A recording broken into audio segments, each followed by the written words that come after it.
Mesdames, Messieurs, chers collègues, bonjour. Je désire encore une fois renouveler et vous présenter mes excuses pour l'inconvénient qui s'est produit jeudi dernier.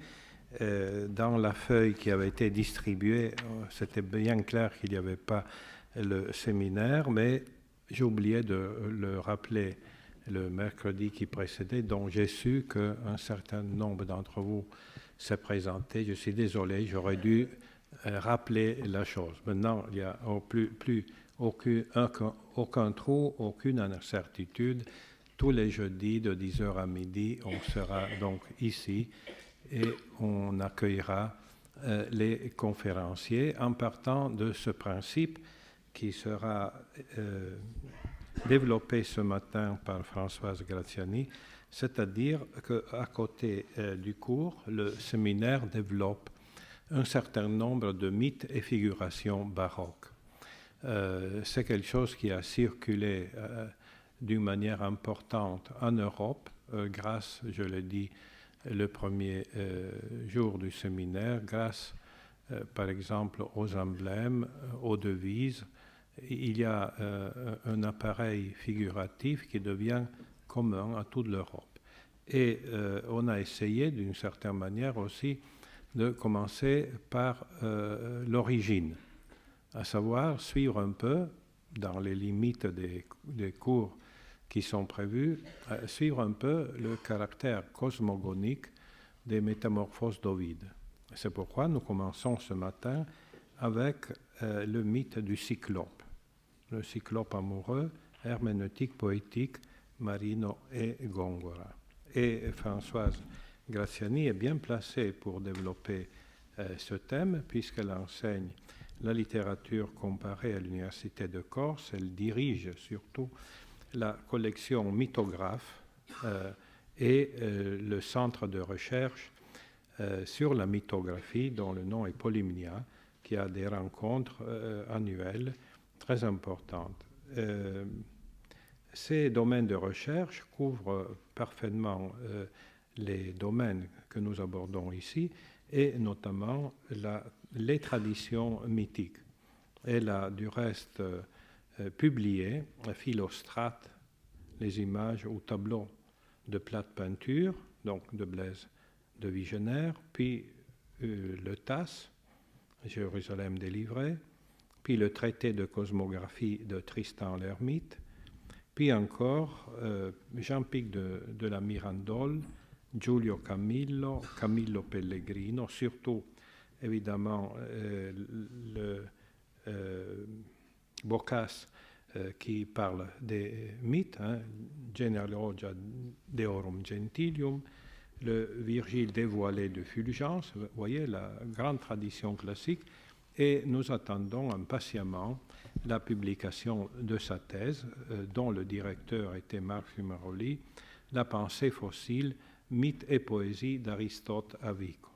J'ajouterai que dans ces parcours absolument libres et en même temps très pointus dans la tradition française et hispanique, italienne et méditerranéenne, Françoise Graziani a fondé une chaire Paul Valéry pour réunir les cultures de la Méditerranée, chaire qui sera inaugurée le 8 avril par Barbara Cassin, et c'est un moment important, encore une fois, pour retrouver la circulation d'idées, les racines communes, les voyages, les échanges, les traductions d'un bord et de l'autre de la Méditerranée. Et aujourd'hui, elle nous présente un projet qu'elle développe dans un autre livre qui va apparaître dans les classiques Garnier. Donc, on est vraiment au cœur de sa recherche et de notre cours. Donc, je suis heureux de lui donner la parole. Je remercie d'abord. Est-ce que ça vous entendez? Je remercie d'abord Carlos de m'avoir invité, de m'avoir permis de revenir aussi à un thème qui m'avait beaucoup intéressé il y a bien longtemps, lorsque j'avais fait ma première thèse en 1980, où j'avais commencé à comparer Marino et Góngora, et où j'avais rencontré leur intérêt qui paraissait particulièrement insistant sur cette figure de Polyphème amoureux qui, en apparence, est quelque chose d'assez léger, puisqu'il s'agit d'une tradition lyrique, pastorale, inaugurée par Théocrite, dans laquelle Polyphème, le cruel cyclope qui affronte Ulysse et qui est aveuglé, qui est anthropophage et qui est aveuglé par Ulysse, est représenté et ridiculisé sous la forme d'un berger amoureux qui chante la beauté et la fascination de Galatée, qui est amoureux de Galatée, et qui, bien entendu, poursuit sans cesse Galatée, qui le fuit sans cesse. Donc ce petit motif, en apparence anodin, d'une poésie pastorale légère et définie comme telle et qui se revendique comme légère, semble avoir particulièrement intéressé non seulement Góngora et Marino, qui sont exactement contemporains et qui développent ce thème longuement l'un et l'autre, mais aussi, depuis la Renaissance, la peinture, comme tu l'as dit, les emblèmes. C'est une représentation qui est aussi fréquente que celle de la rencontre et de l'affrontement entre Polyphème et Ulysse. Et alors je m'étais demandé à cette époque pourquoi, j'avais travaillé les textes. Ce sont des textes difficiles à interpréter, obscurs, surtout celui de Góngora. Mais évidemment, à l'époque, j'étais trop jeune et je n'avais évidemment rien compris à tout ça. Et puis avec les années, et en procédant par détours, et en m'intéressant surtout de plus en plus à la tradition mythographique de la Renaissance et du XVIIe siècle, je crois que je commence à y voir un peu plus clair, et je voudrais donc vous proposer quelques réflexions sur la manière dont la poésie baroque, et je crois me situer vraiment là dans la continuité de ce que Carlo a mis en place dans son cours, et de ce qu'il a présenté hier notamment, la poésie baroque est véritablement la conscience, un des derniers sursauts de la conscience européenne, mais de façon qui n'est pas évidente. Et ça se manifeste particulièrement dans les mythes, parce que les mythes demandent à être interprétés, et la particularité de Marino et Góngora, c'est que ni l'un ni l'autre n'a jamais écrit de théorie, à part une page ou deux comme ça en passant de théories aussi obscures que leur poésie. Ce ne sont pas des théoriciens, contrairement à Tasse ou à d'autres poètes qui ont explicité leur poétique. Eux, pas du tout. Mais quand on a une certaine familiarité avec leur poésie, on se rend compte que, en fait, c'est dans les poèmes eux-mêmes que leur herméneutique se manifeste. Donc c'est en tant que herméneutique en acte que je vais ici rendre compte, simplement de façon très, très générale et très synthétique. Alors j'ai préparé simplement un exemplier, ce sont vraiment des exemples, c'est quelque chose comme des images simplement, des extraits des deux textes principaux, enfin il y en a trois en fait, deux de Marino et un de Góngora, qui est la fable de Polyphème et Galatée de Góngora. Pour Marino, une série de sonnets, de madrigaux en fait, qui font partie d'un recueil de madrigaux pastoral, de rimes et bosquerecce, c'est-à-dire pastoral, poésie pastorale ou bucolique.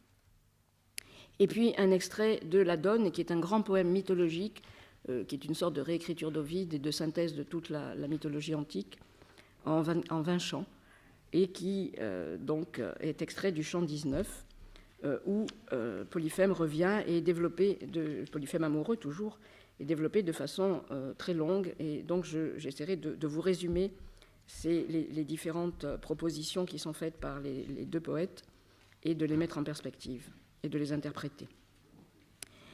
D'abord, il faut, quand on aborde cette poésie baroque, et le mot de baroque, contrairement à, je pense que Carlo vous en a déjà parlé, contrairement à une tendance qui se manifeste un peu, qui est peut-être un peu abusive aujourd'hui, qui consiste à dire qu'il faut s'en débarrasser parce qu'il ne dit plus grand-chose, il dit trop de choses, donc pas assez, et il est impossible à définir, et ce serait une application moderne, une étiquette à poser sur des réalités qui sont complexes.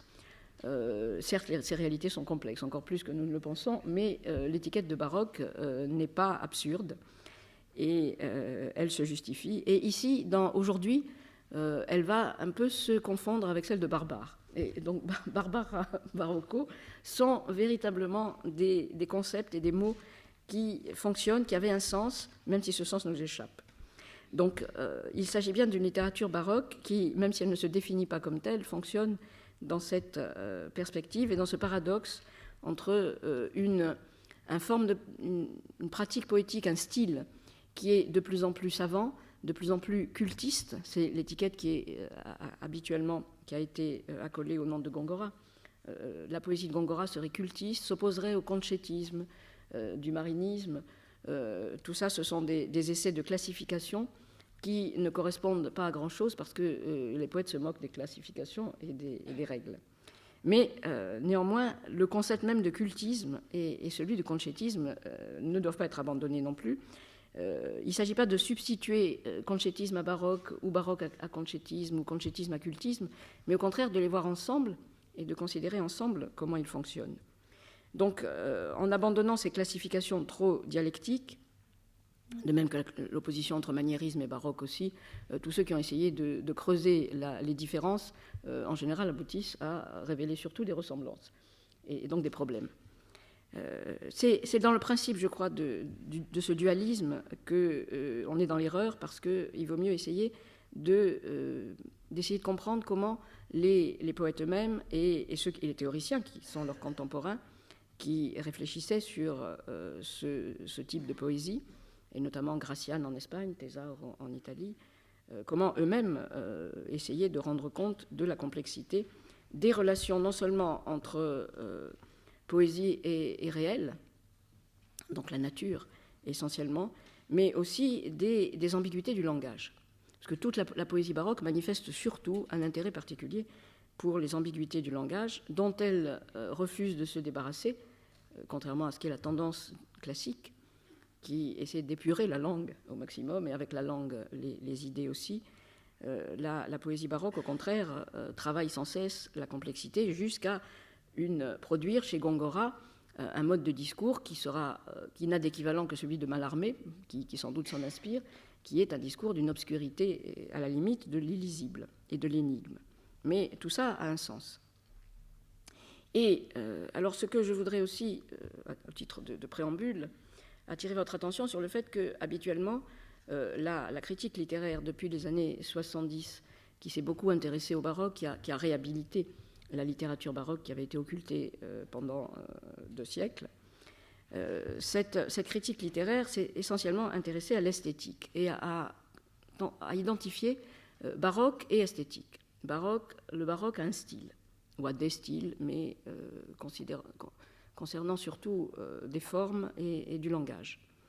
Alors que, de ce fait même, on a un peu négligé la dimension éthique et politique de la pratique baroque. Je sais pas comment ce n'est ni un moment, ni une esthétique, ni une idéologie à proprement parler, mais c'est quelque chose qui renvoie à l'histoire des idées, qui s'inscrit dans une histoire des idées et dans une histoire de la conscience européenne, comme donc Karl le démontre dans son cours, et qui a donc des implications éthiques et politiques.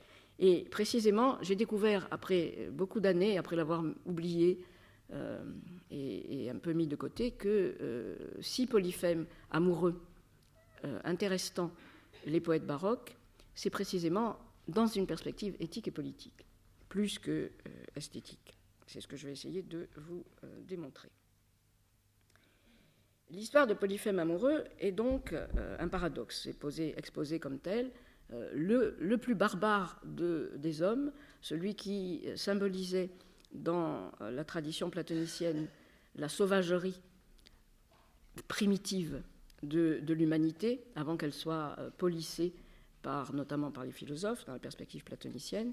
Ce Polyphème, ce cyclope sanguinaire et blasphémateur, qui ne reconnaît ni le lien entre les hommes ni les dieux, ce Polyphème devient donc est représenté dans la poésie pastorale comme étant amoureux, et donc se met à chanter exactement comme les poètes lyriques qui le mettent en scène. Qu'il s'agisse de Théocrite, d'Ovide ou des poètes baroques dont je vais parler, Marino et Góngora, il n'y a aucune différence entre eux. Chacun met en scène et fait chanter Polyphème avec exactement les mêmes images, le même style que leur propre poésie. Et alors ça pose un problème énorme. Qu'est-ce que ça veut dire ? Qu'en font-ils eux-mêmes ? Quelle est leur intention ? Le mot intention est un peu tabou aujourd'hui dans la critique littéraire, mais c'était un mot signifiant et qui avait rapport avec les représentations et l'image. Pardon ? Ah, vous ne l'entendez plus. Bon.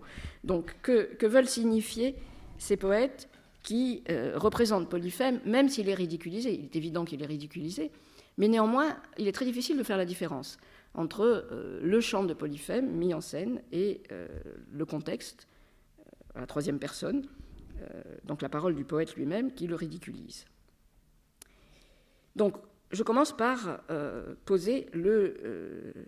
définir un peu la figure de Polyphème à l'origine, c'est-à-dire chez Homère.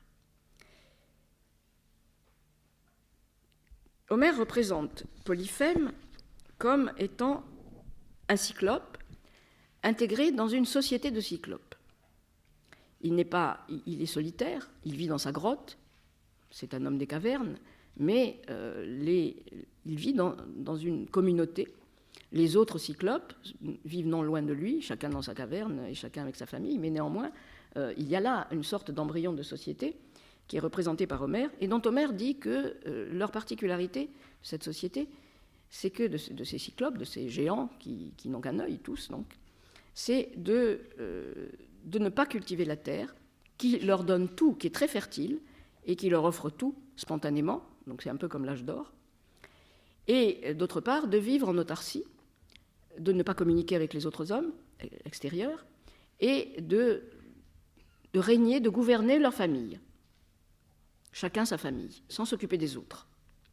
Or, lorsque Polyphème est aveuglé par Ulysse, il appelle à l'aide, et les autres cyclopes, ses compagnons, viennent le secourir. Ils lui demandent, chacun sait, qui t'a aveuglé, que t'est-il arrivé? Et Polyphème répond personne. Et donc les autres se mettent à rire, en disant si c'est personne, tu as rêvé.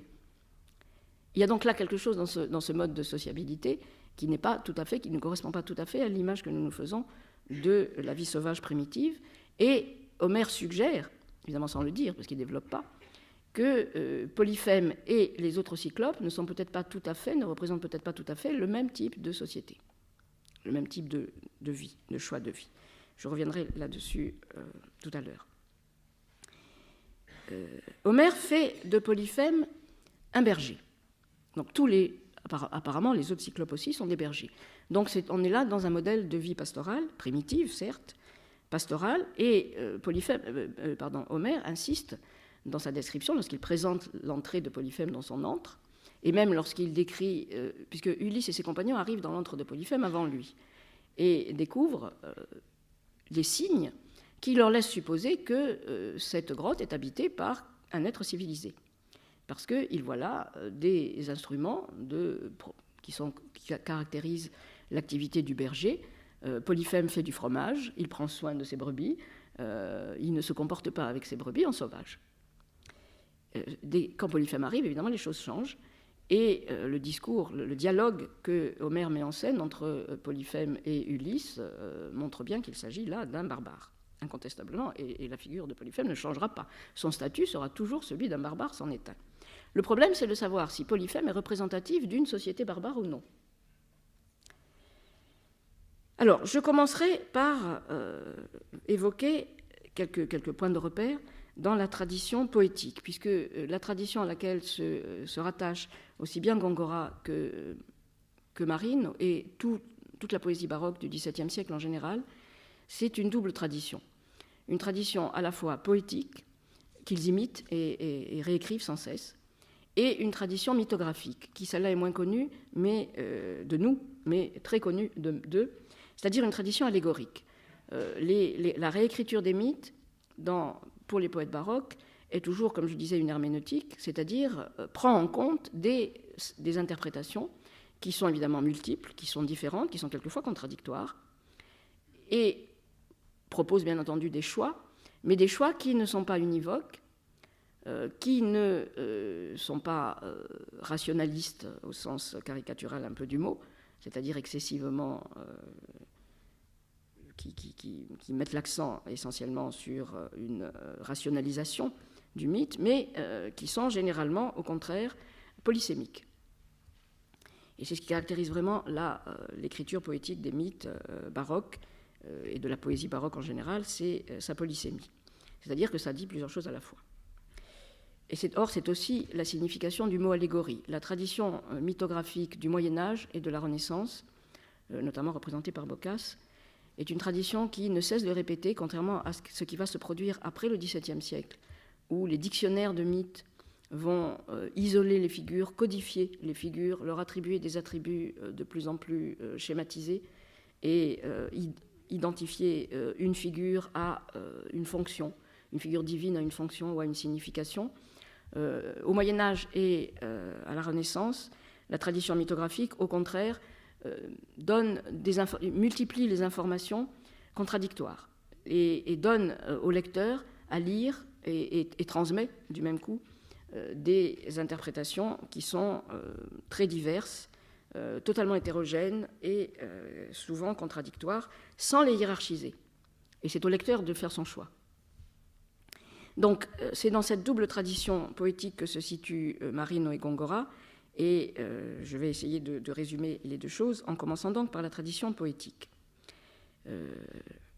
Du fait qu'Homère a fait de Polyphème un berger, qui prend soin de ses moutons, donc, et qui sait faire du fromage, cela implique une série de corrélations qui vont l'associer, presque naturellement, si j'ose dire, à la tradition pastorale. À une tradition pastorale qui est poétique et qui est d'abord sicilienne.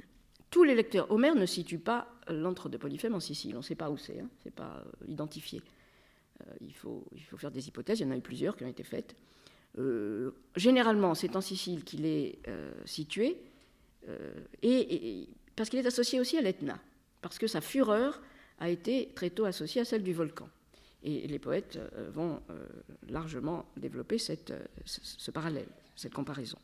Mais avant d'en venir là, ce qui est donc pour le Polyphème amoureux qui nous intéresse, il s'agit d'une tradition sicilienne qui est, dans l'histoire de la littérature même sicilienne, puisque Théocrite est sicilien, et que la vie pastorale qui est décrite dans cette tradition, c'est celle des bergers de Sicile. Or, depuis l'Antiquité même, la Sicile est considérée comme le lieu d'origine de la poésie, pas seulement de la poésie pastorale, mais de la poésie en général. Donc le fait de faire de Polyphème un berger a impliqué pour les lecteurs poètes d'Homère, une identification entre en tout cas des corrélations, sinon une identification, entre la figure du berger, pas Polyphème, mais le berger en général, la figure du poète, puisque les premiers bergers étaient des poètes, et les premiers poètes étaient des bergers, et donc une tradition poétique archaïque, et localisée en Sicile. Le lieu est très important. Dans l'historiographie ancienne et modèle, les sociétés pastorales sont reconnues comme antérieures, même chez les modernes, même dans les préhistoriens, reconnaissent les sociétés pastorales comme antérieures à l'agriculture, c'est exactement ce que dit Homère, et à la politeia. Le mot politeia, comme le mot civilisation en latin, identifie la civilisation à la cité.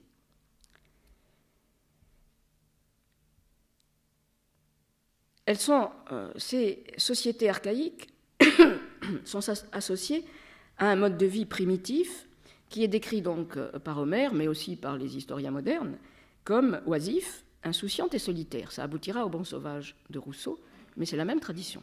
Donc d'un côté, on peut donc interpréter ce substrat pastoral de façon exactement contradictoire, soit comme un modèle de vie sauvage, l'âge d'or, idéal, le bon sauvage, soit un modèle de vie barbare, primitive et barbare parce que sauvage. Je reviendrai là-dessus.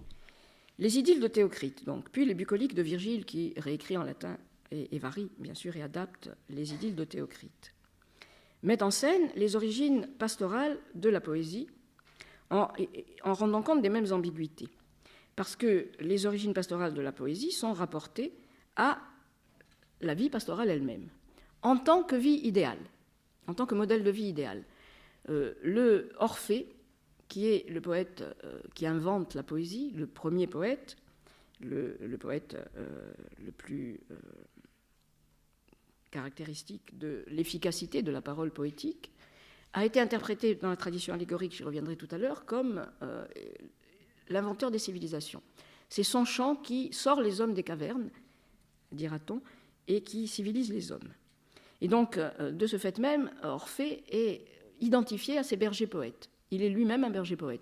Ce n'est pas dans toutes les traditions, qu'il est représenté comme un berger, mais il est souvent rapproché de la figure d'Apollon, qui dans certains mythes, et dans les histoires les plus communes, qui mettent en scène la figure d'Apollon, Apollon s'est déguisé lui-même en berger ou métamorphosé en berger pour se mettre au service du roi Admète. Et c'est à ce moment-là, disent les mythes, au moment où, et dit même Ovide, c'est pendant qu'il était berger chez Admète que Apollon rencontre Daphné, qu'il tombe amoureux d'elle et qu'il invente la poésie en poursuivant Daphné. Donc il y a là quelque chose qui est le substrat de cette représentation du Polyphème amoureux qui va faire la même chose, même s'il est le contraire d'Apollon. Mais il va poursuivre Galatée comme Apollon a poursuivi Daphné. Chez Théocrite, donc, idylle 6 et 11. Théocrite fait de Polyphème amoureux une figure caricaturale des ambiguïtés de la vie rustique. On traduit habituellement vie sauvage, agroikos bios. Agroikos. C'est bien sûr, on peut l'entendre comme sauvage, mais pas forcément en mettant dans sauvage une connotation péjorative. C'est la vie rustique. L'inculture, au sens propre du mot, c'est la vie d'une société qui ne cultive pas la terre. C'est l'expression qu'utilise Théocrite, agroikos bios, et qu'utiliseront ensuite les commentateurs. Théocrite, quand il parle de Polyphème, l'appelle archaïos polyphamos. Et il joue sur les mots, il joue sur le nom de Polyphème qui est signifiant, qui en grec signifie ou bien celui qui parle beaucoup, ou bien celui dont on parle beaucoup. Phémé et phama en latin ont la même racine. Donc Théocrite joue sur ce nom, parce qu'on ne sait pas si c'est un nom propre ou le nom commun qui signifie qu'il parle beaucoup. Parce qu'en effet, il est assez bavard. Et à la fin Théocrite conclut la chanson de Polyphème, qui occupe toute l'idylle 11, en faisant dire à Polyphème, c'est le dernier vers, Polyphème se glorifie lui-même en disant « Il est clair, je cite donc Théocrite faisant parler Polyphème, « Il est clair que sur cette terre, moi aussi j'ai l'air d'être quelqu'un, Tis. » Tis, c'est la réponse que va lui donner Ulysse, puisque l'épisode, bien entendu, se situe avant la rencontre avec Ulysse. Ulysse va dire à Polyphème, quand Polyphème lui demande son nom, « Je suis Outis, personne. » Et Polyphème, chez Théocrite, dit « Moi, je suis Tis, je suis quelqu'un. » Et c'est bien sûr de l'orgueil. C'est une marque d'orgueil. C'est donc ce Polyphème ridicule, et pourtant représenté par Théocrite comme étant un exemple type du pouvoir pacificateur et thérapeutique de la poésie. La poésie est représentée dans l'idylle de Théocrite comme un remède à l'amour. Surtout dans l'idylle 6, où Polyphème est évoqué dans un dialogue, où les deux bergers qui chantent disent « Oui, Polyphème se met à chanter, c'est bien la preuve que l'amour guérit, la poésie guérit la passion amoureuse, ça apaise. » Chez Théocrite, il n'est pas question de l'épisode qui conclut cette figure de Polyphème amoureux, chez Ovide, épisode ajouté par Ovide, qui est le meurtre d'Assis par Polyphème. Assis est un jeune homme, un jeune berger ou un jeune faune, fils d'une nymphe et d'un faune, qui lui est amoureux de Galatée, comme Polyphème, donc c'est le rival de Polyphème, mais comme Assis est jeune et beau, Galatée partage son amour. Et dans le récit que fait Ovide, donc reprenant l'idylle de Théocrite, mais en l'adaptant à sa façon,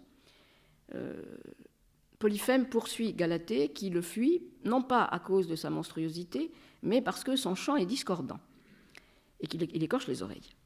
Et donc tout le fuit, toute la nature le fuit. Non seulement Galatée, c'est la représentation que fait Ovide, non seulement Galatée fuit le chant de Polyphème, mais la mer se fige, tellement c'est insupportable. Les vagues s'arrêtent, tous les tritons et tout le peuple de la mer fuient. Et même Neptune, qui est son père pourtant, se bouche les oreilles. Tandis que la rencontre d'Assis et Galatée est représentée comme une union amoureuse parfaite.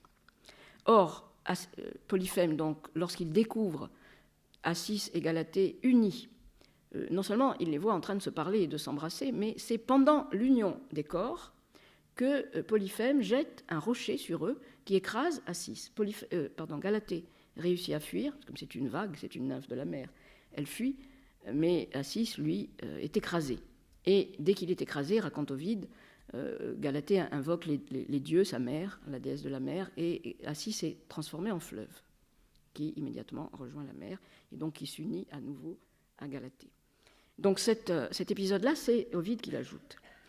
Et qui met donc, Ovide introduit un contraste très fort entre l'union amoureuse parfaite représentée par le couple Acis et Galatée, qui est un couple pastoral adapté à la mer, au milieu marin, et la discordance introduite par Polyphème, par le chant de Polyphème et par les actes, par le geste de Polyphème dans cette union amoureuse.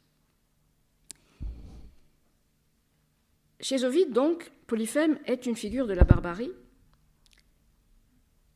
dans sa manière de chanter aussi. Parce qu'il chante pour séduire Galatée, comme tous les poètes lyriques, pour séduire sa belle, mais il lui promet, il lui fait des offres, il lui promet des dons. Mais les dons qu'il promet sont des dons de richesse. Il lui dit je possède les plus beaux, c'est moi qui possède le plus grand nombre de troupeaux, donc je t'offre tant de troupeaux. Tout est quantitatif. Je suis le plus grand, tu ne trouveras personne de plus grand que moi, donc je suis le plus grand des rois, je suis le fils du plus grand des dieux, etc. Le discours de Polyphème manifeste entièrement une forme de barbarie sociale qui est caractérisée par l'abondance de richesses. Et le texte d'Ovide est très insistant là-dessus. L'abondance de richesses induisant de l'orgueil, de la superbe. Et donc, dominée par une économie quantitative, analogue au gigantisme qui caractérise le Cyclope. Mais ce gigantisme, Ovide l'attribue aussi à son instrument de musique, qui est une tsampogne, une flûte rustique, enfin une flûte qui est difficile de représenter parce qu'elle a plusieurs tuyaux, il y a plusieurs... La tsampogne, c'est une espèce de cornemuse, c'est une cornemuse sicilienne. Et Ovide dit donc, comme toutes les flûtes, la tsampogne est fabriquée à base de roseaux, avec une outre, mais aussi ce sont des tuyaux qui sont des roseaux, comme la syrinx de Pan, la flûte de Pan. Et Ovide dit que l'instrument rustique de Polyphème n'est pas, comme c'est un géant, n'est pas fabriqué avec des roseaux, mais avec des pins. Il arrache une forêt entière pour fabriquer, et il en met beaucoup plus qu'il n'en faut. C'est un motif qu'on va retrouver chez Gongora. Donc, chez Ovide, j'ajoute, pour poser les bases sur lesquelles travaillent les poètes baroques, l'épisode de Polyphème amoureux est raconté non pas à la troisième personne par Ovide lui-même, mais par Galatée elle-même, qui raconte non pas la façon dont elle est c'est accessoire, la manière dont elle est poursuivie et le chant de Polyphème et la poursuite amoureuse de Polyphème, ce que raconte Galatée à Scylla, qui est encore une jeune fille avant d'être métamorphosée elle-même, c'est le meurtre d'Acis et la séparation cruelle dont elle a été elle-même victime en étant séparée d'Acis. Et donc, bien sûr, Galatée insiste sur la barbarie de Polyphème. Marino et Gongora, j'en viens à eux maintenant, travaillent surtout sur le texte d'Ovide. Mais dans leur herméneutique en actes, ils opèrent une synthèse de toute la tradition poétique, c'est-à-dire qu'ils intègrent à la fois Théocrite, Ovide et Homère dans leur récit, en faisant une recomposition nouvelle.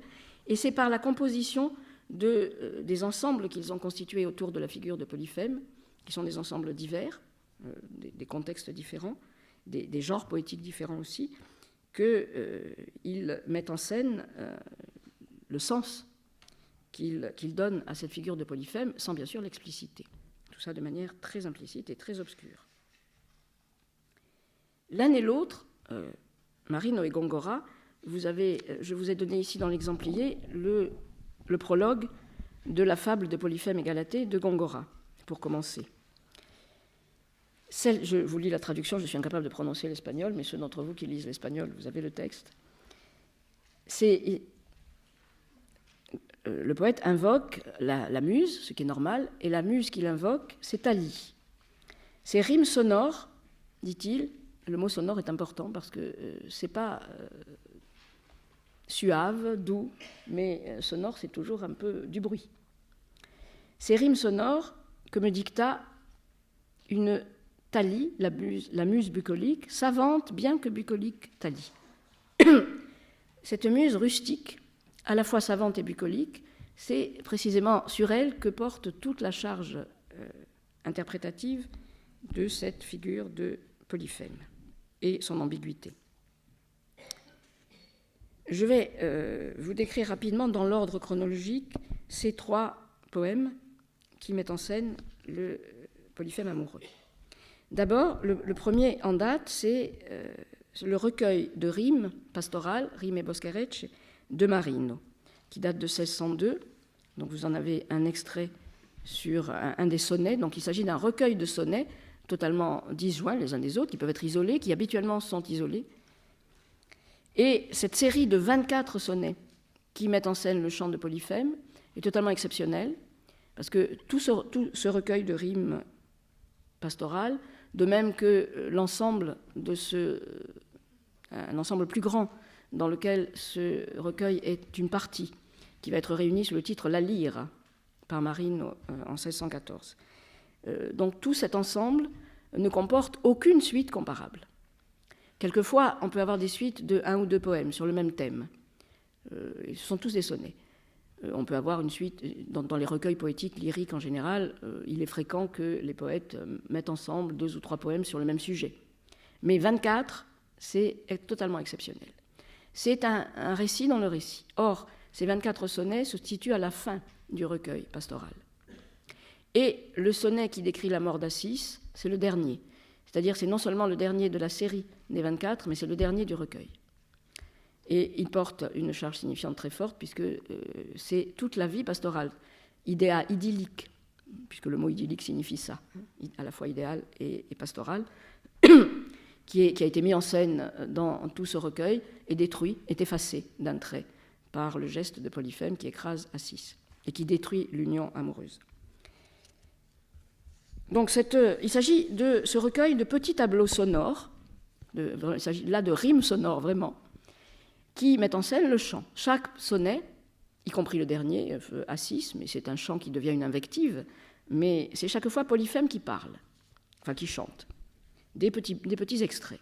Donc ce sont des petits tableaux sonores qui déconstruisent un récit qui renvoie bien sûr par allusion au récit d'Ovide, qui s'achève par cette brutale conclusion qui est le meurtre d'Assis.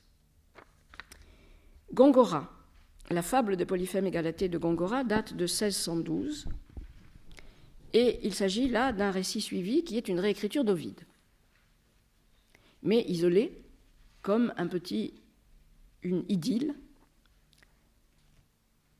mais sous forme de description, narration descriptive, et qui est aussi un romance pastoral. Le romance, dans la tradition espagnole, c'est un genre populaire que Gongora lui-même a pratiqué et qui rend perplexe tous les commentateurs de Gongora, qui ne comprennent pas comment le poète le plus culte non seulement de toute l'époque baroque, mais peut-être de toute l'Europe moderne, le poète le plus obscur et le plus savant, qui était critiqué, pas pour son érudition, pour ses excès d'érudition qui l'ont rendu absolument détestable à tous ses contemporains, a pu réécrire, composer des chansons populaires qui sont vraiment issues du folklore.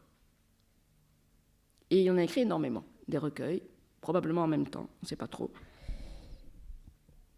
Et donc ici, la fable de Polyphème et Galatée, placée sous le signe de Thalie, la muse rustique, la muse populaire, est un romance pastoral qui renvoie à cette tradition populaire, mais en même temps, bien sûr, à Théocrite, à la tradition savante, poétique savante sicilienne.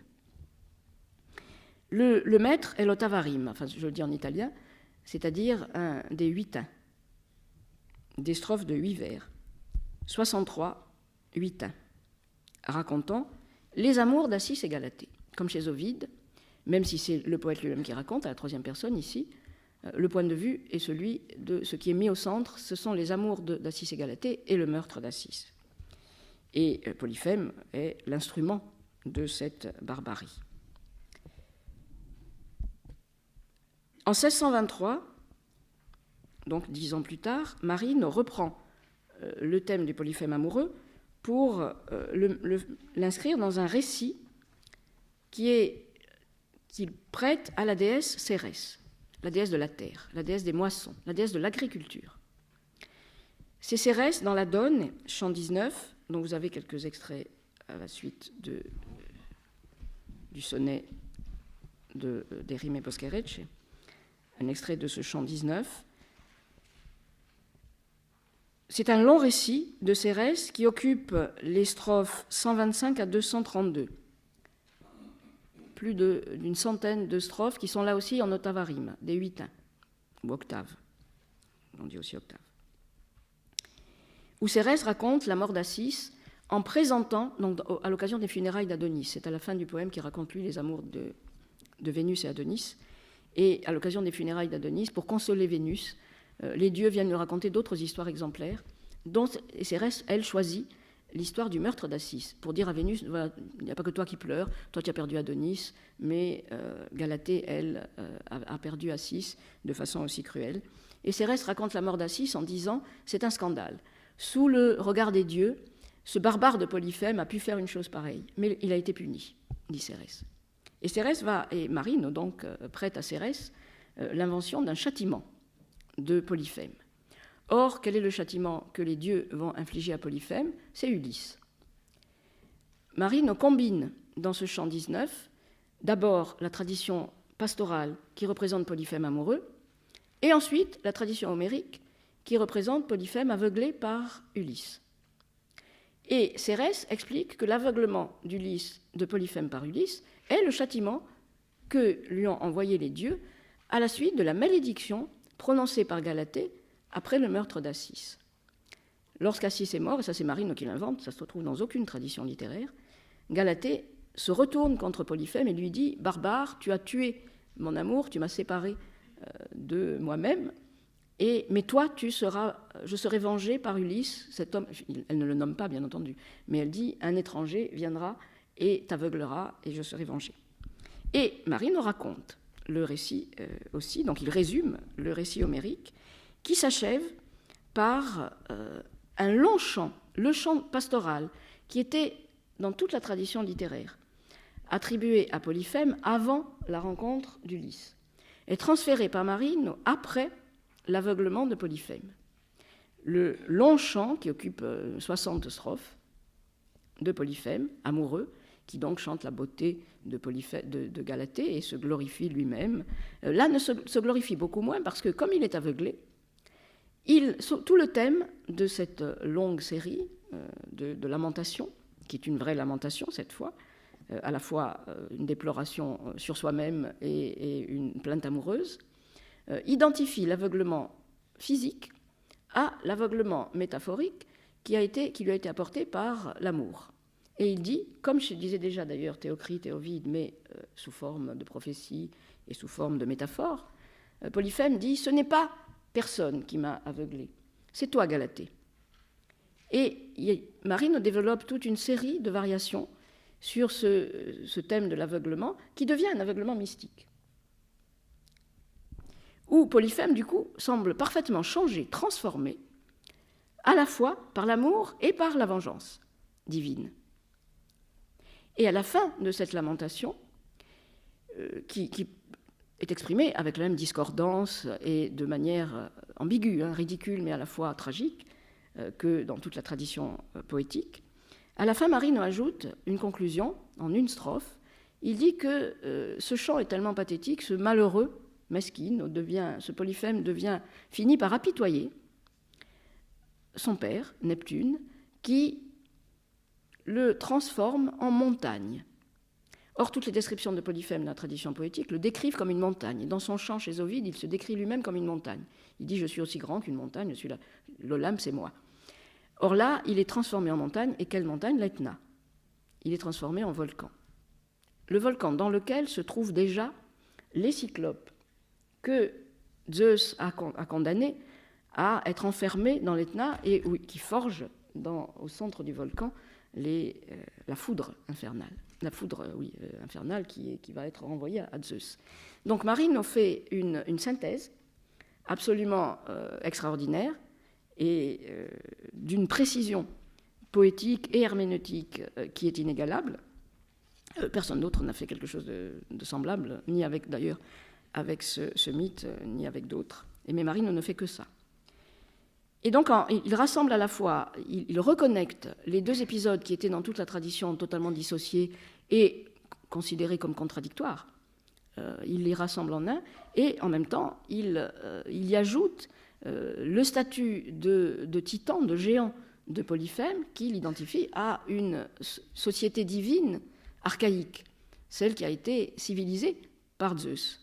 Et donc, il y a une superposition du plan humain et du plan divin en même temps qu'une synthèse thématique. Tout ça est très complexe, donc je ne vais pas m'étendre davantage. Je vais essayer de mettre ça en relation maintenant avec la tradition allégorique, pour essayer de suggérer ce que veulent en tirer les poètes. La tradition allégorique, donc, qui interprète la figure de Polyphème de façon explicite, commence avec Platon. Ça ne commence pas chez les mythographes, mais chez les philosophes. Ça commence avec Platon et Aristote. Platon, dans les Lois, met en scène un dialogue, comme d'habitude, où les protagonistes, dont Socrate, qui n'a pas son nom de Socrate, mais qui est l'étranger athénien, discutent de la possibilité d'utiliser Homère, les récits homériques, les mythes homériques, comme modèle de civilisation, comme modèle de société à construire.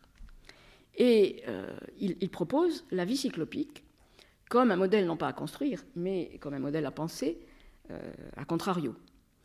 Pour Platon, la vie cyclopique, c'est lui qui l'appelle comme ça, mais c'était déjà, il y avait vraisemblablement déjà des proverbes. La tradition sera reprise ensuite par Érasme de ces proverbes qui parlent de vie cyclopique pour décrire un état de vie primitif.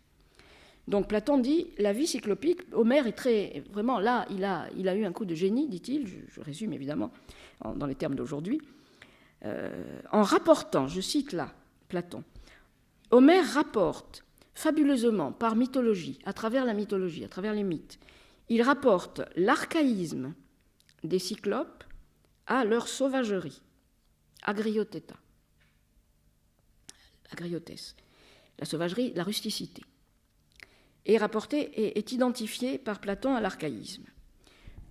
Et donc, dans cette tradition philosophique et peut-être aussi des proverbiales qui identifie la barbarie de Polyphème à toute la société des Cyclopes, en tout cas c'est ce que fait Platon très explicitement, pour lui, Polyphème, c'est un exemple de la vie cyclopique, donc de la vie sauvage, barbare, tout à fait les représentations modernes de la vie de sauvagerie des hommes des cavernes. Comme s'il n'y avait aucune différence donc entre Polyphème et les autres cyclopes, qui pourtant chez Homère, comme je l'ai dit, tentent de lui prêter assistance et ont un mode de société qui n'est pas décrit comme... Tous les autres cyclopes ne sont pas violents chez Homère. On n'en sait rien, mais il n'est pas dit qu'ils le sont. Ils peuvent l'être, mais rien ne le dit. Platon rapporte au groupe social tout entier les traits distinctifs d'un individu qui était caractérisé par lui-même, de manière caricaturale, par le statut d'exception d'un solitaire. Et dans toute la tradition poétique baroque, l'adjectif seul, solus en latin, est identifié à sol, le soleil. Et tous les poètes baroques jouent sans cesse dans la tradition amoureuse, dans la tradition lyrique amoureuse, où les yeux de la belle sont des soleils, jouent sans cesse sur le sol et la solitude de l'amant, bien entendu. Et Polyphème, dans son discours, chez Ovide, chez Théocrite, partout, Polyphème dit, enfin pas chez Théocrite, mais dans la tradition latine, Polyphème dit, moi, dans son chant où il se glorifie pour séduire Galatée, la preuve que je suis un être, un dieu, un être supérieur aux autres, c'est que je n'ai qu'un œil au milieu du front, comme le soleil. Toi, Galatée, tu en as deux. Donc c'est mieux. Alors dans la variation poétique, quelquefois c'est mieux d'en avoir deux ou d'en avoir plusieurs, comme les yeux du Pan, qui en a plusieurs, donc c'est encore mieux. Mais tout dépend de la façon dont on présente les choses. Pour Polyphème, dans son chant de glorification, avoir un seul œil au milieu du front, c'est être le soleil. Et donc la solitude, toute la tradition mythographique, non seulement la tradition poétique baroque, mais la tradition mythographique qui explique par les étymologies le nom et les fonctions d'Apollon identifiées au soleil, dit que, en grec, Apollon, ça c'est le cratyle de Platon qui le dit, c'est le nom multiple. Donc c'est le solitaire, et c'est parce que c'est le soleil. Et dans la tradition latine, ça marche encore mieux, puisque Sol et Solus sont des homonymes. Donc,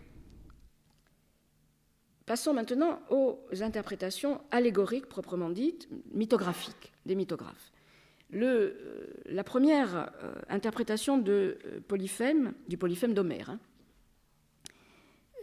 que nous ayons, et qui est celle sur laquelle vont s'appuyer toutes les autres, c'est celle du pseudo-Héraclite. Un Héraclite qui n'est pas Héraclite l'Obscur, le présocratique, mais qui est sans doute un rhéteur du 1er siècle, sans doute avant ou après Jésus-Christ, de tradition sans doute alexandrine, qui a écrit des allégories homériques, dont vous en trouvez la traduction en belles lettres.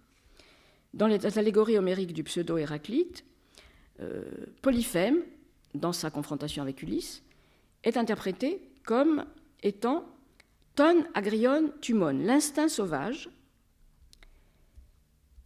de chacun de nous, je cite, l'instinct sauvage, agrion tumon, toujours cette sauvagerie qui est l'inculture rustique.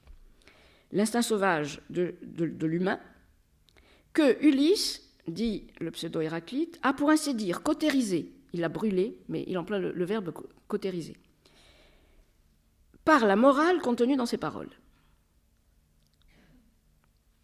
La parole d'Ulysse, qui lui est polymétis et polytropos. Cet instinct, ajoute le pseudo-Héraclite, s'appelle Cyclope, non pas parce qu'il a un œil au milieu du front, là, mais l'interprétation allégorique que donne le pseudo-Héraclite, c'est il s'appelle Cyclope parce qu'il enveloppe ses pensées. Et là, il y a un jeu de mots sur le nom du kuklops en grec et upoklopein, le verbe, qui signifie envelopper. Sous-entendu, rendre sous-entendu. Et donc le cyclope ici, c'est une sorte de miroir inverse d'Ulysse, qui lui est polymétis, c'est l'homme aux 1000 ruses. Et Polyphémos, c'est celui qui enveloppe ses pensées, d'après le pseudo-Héraclite. Peut-être pas d'après Homère, mais d'après le pseudo-Héraclite, c'est ça. Or, ce pseudo-Héraclite a été lu à la Renaissance. Nous en avons le témoignage par un commentaire d'Homère de Dora, qui délivrait un enseignement oral et dont les notes de cours ont été retrouvées. Un manuscrit a été publié et traduit par Philippe Ford dans les années 2000 aux éditions de Rose. Le Mythographicon de Dora. Dora reprend exactement la même interprétation que celle du pseudo-Héraclite, peut-être par d'autres sources, on n'en sait rien, parce que ce texte a été édité tardivement, mais ça devait circuler. Et on retrouve donc quelque chose de comparable, mais Dora, comme toute la tradition mythographique de la Renaissance, fait de Polyphème, en tire la conclusion que Polyphème, c'est le tyran, c'est une figure du tyran. Donc dans les sociétés déjà civilisées. Et pas du tout dans... Qu'est-ce qu'un tyran ? Ce n'est pas un homme primitif. C'est celui qui, comme Polyphème, détruit une harmonie déjà installée dans la société.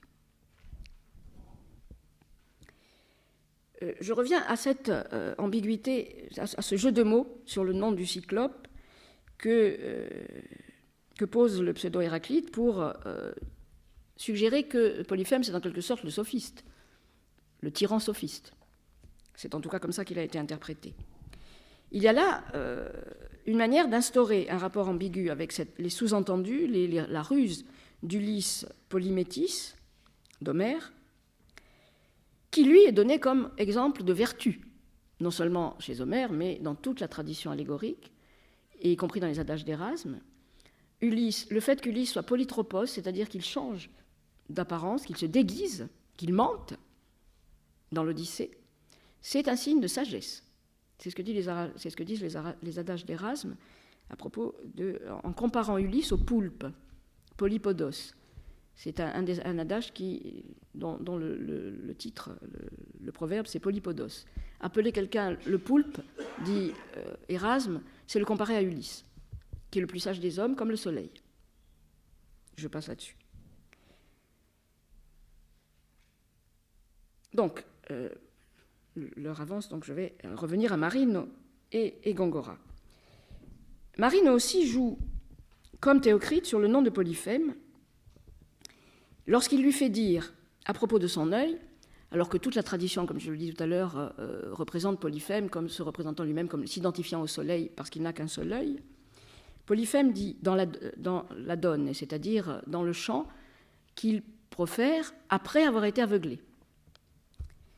Et il s'adresse à Galatée, pour dire je suis aveugle, mais je t'aime toujours autant, et donc maintenant je suis changé. Si le ciel, je cite Marine, je traduis, si le ciel me donnait autant d'yeux que femme a, et autant que le ciel en a lui-même, contempler tes yeux me rendrait alors aveugle. Il y a un effet de miroir, et le fama, ici, c'est un jeu évident, enfin évident, si on réfléchit un peu, que fait Marine sur le nom de Polyphème. C'est Polyphama, celui dont on parle beaucoup. Mais là, c'est par les yeux que ça passe. Donc tout ça est complexe. Chez Homère, Homère jouait aussi lui-même. L'interprétation de Théocrite n'est pas gratuite. Parce qu'on trouve chez Homère, au chant 22 de l'Odyssée, vers 376-382, et surtout le vers 382, un jeu de mots. C'est le moment où Ulysse massacre les prétendants, à la fin de l'Odyssée. Ulysse massacre tout le monde, et vous savez qu'à Ithaque, les prétendants organisaient des banquets quotidiens dans lesquels ils demandaient à l'Aède de chanter, et il y a là en permanence donc un Aède que Télémaque, le fils d'Ulysse, lui demande d'épargner. Ulysse est prêt à tuer tout le monde, il ne regarde rien, et Télémaque lui dit « Non, épargne-moi l'Aède ». Et le héros, celui qui proclame la fama. J'ai perdu, voilà. Voici ce que dit Ulysse, répond, quand Polyphème lui dit, voilà, épargne l'Aède, Ulysse répond ceci. Sortez, donc l'Aède est le héros, celui qui proclame les lois et la fama. Ulysse leur dit, sortez tous les deux, mettez-vous à l'abri du carnage, toi et l'Aède Polyphème. L'Aède Polyphémos. Là, c'est un adjectif, bien sûr, c'est pas le cyclope. Hein. C'est l'Aède qui proclame des vérités, et la fama, lui-même aussi comme le héros. Et à ce moment-là, Ulysse cherche partout des yeux, dit Homère, si un des prétendants n'a pas réussi à se dissimuler sous les meubles pour rester en vie, et il dit, donc je vous le dis en grec et je vous le traduis, eitis zoos hypoklopeoito. Donc il utilise un verbe qui est le même que celui que va utiliser le pseudo-Héraclite, se cacher en cyclope, en quelque sorte, pour sauver sa vie. Comme le héros, en effet, s'était caché sous une couverture, il s'était enveloppé. Et donc, ça donne... Voyant le héros sortir de sa couverture, Ulysse se dit, peut-être il y en a d'autres que je dois tuer. Mais il n'y en a pas, ils ont été tous exterminés. Dans la tradition mythographique de la Renaissance, le cyclope qui enveloppe ses pensées est donc devenu, je vous le disais, une figure du tyran. Radicalement opposé aux ruses d'Ulysse, qui lui est un concentré de toutes les vertus. Donc il y a le même langage peut être utilisé pour tromper et, au contraire, pour se sauver soi-même, comme dans Ulysse dans l'antre du cyclope, mais aussi pour sauver les autres hommes. C'était la fonction de la rhétorique dans l'Antiquité et dans la tradition aristotélicienne. La fonction de la rhétorique était d'enseigner à bien parler pour libérer les esprits, pour exercer les consciences à l'origine. Elle a été dévoyée par les sophistes, ce que dénonce Platon, ce dévoiement de la rhétorique par les sophistes, et du fait que la rhétorique a été dévoyée par les sophistes, Platon veut se débarrasser de la rhétorique aussi. Aristote, non. Aristote dit ce n'est pas parce que la rhétorique est mal utilisée par certains qu'il faut la condamner. Il faut au contraire lui restituer son éthique originelle. Et l'interprétation que font les poètes de Polyphème va dans le même sens. La confrontation d'Ulysse et de Polyphème, même lorsqu'elle reste implicite, lorsqu'elle n'est pas mise en scène, lorsqu'elle est caricaturée seulement par le chant de Polyphème, est transposée sur l'utilisation du langage poétique, du langage métaphorique, ingénieux, conchétiste, que fait Polyphème. Il parle comme les poètes, mais ce n'est pas pour ça que c'est un poète. c'est-à-dire parce qu'il lui manque ce qui est dans la poésie le sens. Parce que la poésie n'est pas une affaire de mots, mais une affaire de pensée.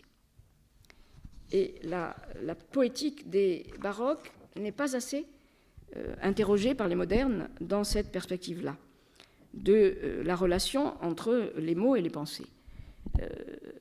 Du fait de l'accumulation de figures, qui sont aussi bien des figures de mots.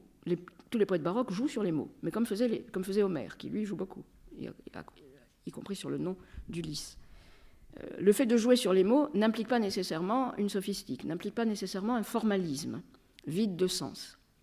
Mais les figures de mots et les figures de pensée ne sont pas dissociables.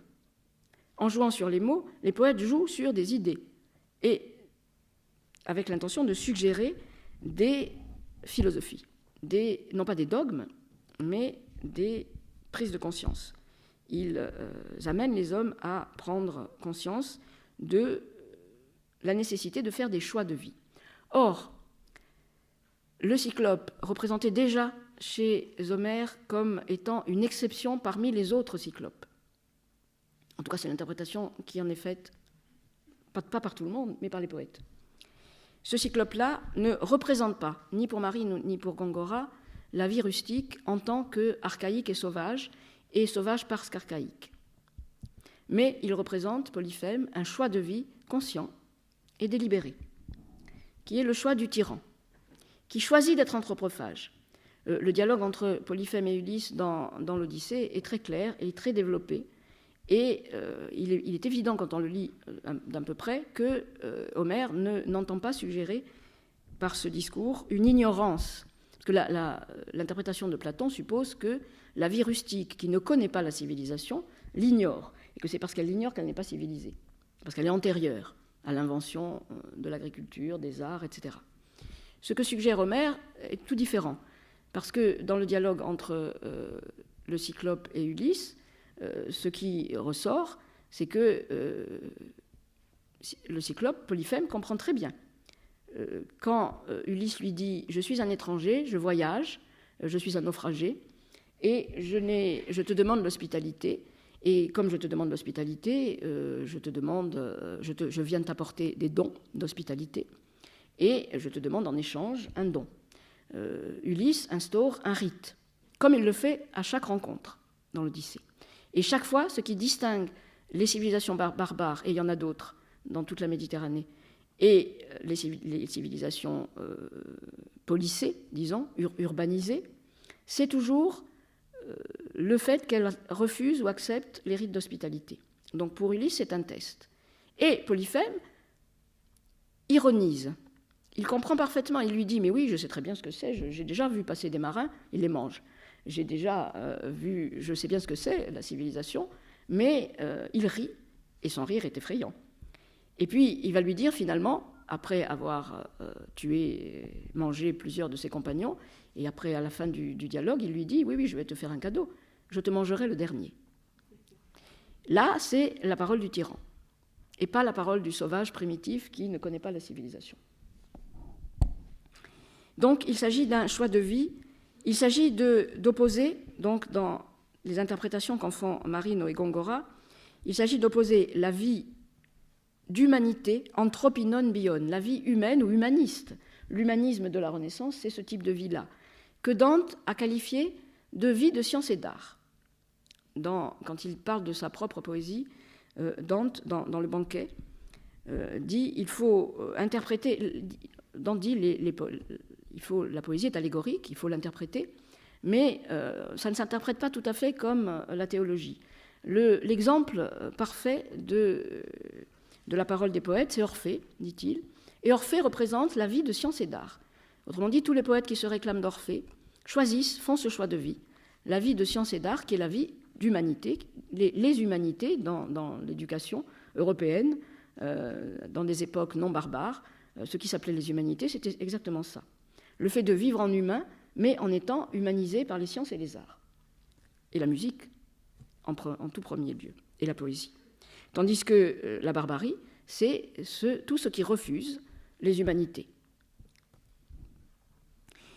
La vie d'humanité ou la vie humaniste est définie à la fois par le partage des dons, les rites d'hospitalité, et le fait d'accepter l'étranger, donc l'accueil de l'étranger qui définit et qui est le fondement de l'hospitalité et des sociétés, et cette vie de science et d'art qui a pour modèle poétique la figure d'Orphée.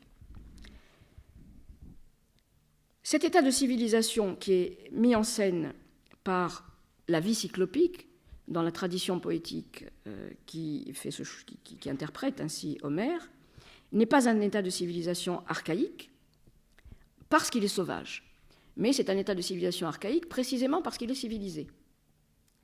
Parce que le fondement des sociétés, Orphée lui-même a été interprété par tous les commentateurs des poètes comme étant le premier civilisateur des hommes, parce que son chant apaise et fait vivre en paix, littéralement, non seulement les hommes, mais les animaux, et qu'il attire à lui aussi les arbres et les rochers.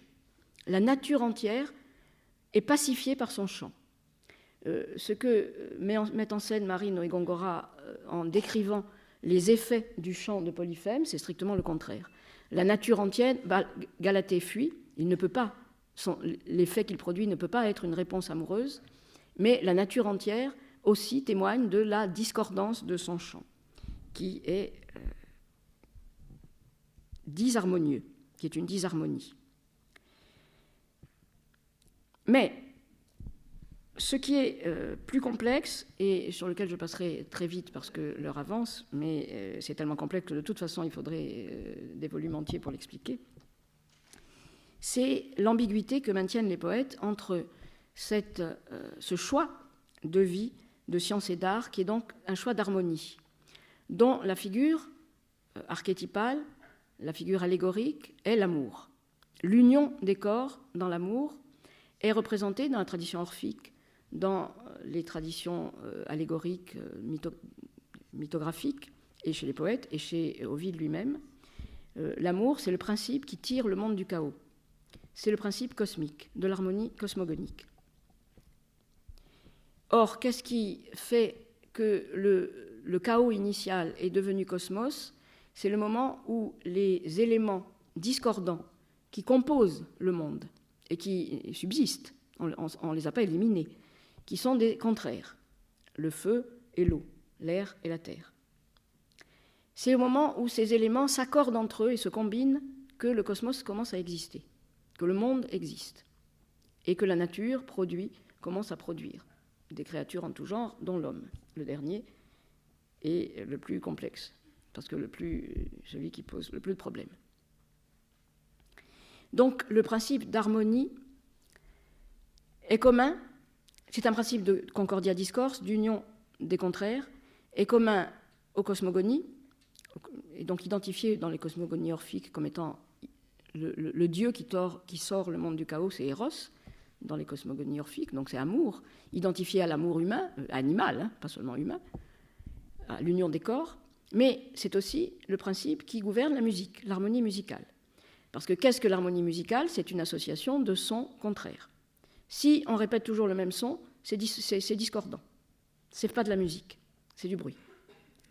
Les expériences modernes ont essayé de le faire, ça ne peut pas s'écouter longtemps, ou alors ça s'écoute en tant qu'expérience, mais de la dissonance. Mais en revanche, toutes les harmonies musicales, et surtout celles de baroque, la musique baroque, travaillent la dissonance. Or, il ne faut pas confondre dissonance et discordance. La dissonance est harmonique. Et écoutez Bach ou Monteverdi pour le comprendre. Donc, la poésie baroque, c'est la même chose. La poésie baroque identifie l'harmonie musicale à la concordia discourse, à l'union des contraires, et à l'union amoureuse d'Acis et Galatée. La musique discordante de Polyphème, qui est produite par un instrument qui est mal fabriqué. Je vous renvoie rapidement, pour vous montrer que je ne parle pas en l'air, à Góngora, à ce que dit Góngora dans la strophe 12 de la fable de Polyphème et Galatée. Donc, où il décrit l'instrument rustique, la tsampogne de Polyphème. Cire et chanvre, ont uni que no debiera, ils ne devaient pas le faire. Sans joncs, donc là ce sont des joncs, ce n'est pas des pains, mais il y en a trop. changeons dont le bruit barbare, par plus d'écho que chanvre et cire, et voyez la symétrie, non uni de tige est durement répété, qui suggère qu'il répète toujours le même son, parce que c'est mal accordé. La forêt se bouleverse, la mer s'altère, Triton brise sa conque tordue, sourde fuit la nef à la voile et à la rame, telle est la musique de Polyphème. C'est une musique qui ne produit pas un effet harmonique, qui produit de la disharmonie parce que l'instrument est mal accordé. Et Góngora, c'est très important la parenthèse que Góngora met, même si le texte est difficile, on peut comprendre. Il ne devait pas l'unir. Pourquoi ? Parce que les instruments de musique, la flûte, doit être accordée par des liens légers. La corde est trop dure, elle empêche l'harmonie. Et la cire, la colle, eh bien, apparemment, il n'en faut pas. Alors, je ne suis pas luthiste, mais peut-être que des spécialistes d'organologie qui connaissent la fabrication des instruments. Ce qui est sûr, c'est que je soupçonne que Góngora, lui, savait très bien comment on fabrique un instrument de musique. Et que s'il ajoute cette parenthèse, c'est pour nous suggérer, nous signifier que si Polyphème chante, fait semblant d'être poète, enfin, attention, il ne fait pas semblant, parce qu'il est sincère. Il est réellement amoureux. Il chante parce qu'il est amoureux. Il chante par instinct, comme les oiseaux, comme le rossignol. Mais il ne sait pas fabriquer d'instruments et il chante mal. Mais il chante mal parce qu'il est barbare, parce que c'est un tyran. Et ce n'est pas le contraire. C'est parce qu'il est un tyran qu'il ne sait pas, il ne connaît pas les principes d'harmonie.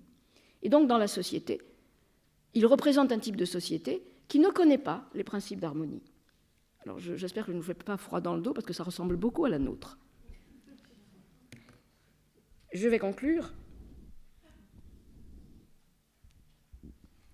par le nom que Aristote et les théoriciens baroques aristotéliciens donnaient aux figures ingénieuses que Boileau appelle des pointes, que les Italiens appellent des concetti et que les Espagnols appellent des conceptos.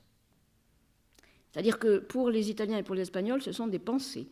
Il n'y a aucune différence dans la poétique baroque entre, qui est exposée par un lecteur de Marino, qui est Camillo Pellegrino, qui a écrit un traité sur le del concetto poetico. Et il dit, c'est Marino lui-même qui parle, qui met en scène là, et qui dit qu'il n'y a aucune différence entre le concept poétique et le concept philosophique. C'est la même chose, mais exprimée différemment. Ce sont des pensées. D'ailleurs, le mot concetto dans la langue française du XVIIe siècle est souvent rendu, sauf par Boileau, par le pluriel pensée. Les concetti sont des pensées. Et les pensées de Pascal sont aussi des concetti, comme tu l'as suggéré. Ce sont vraiment des pensées.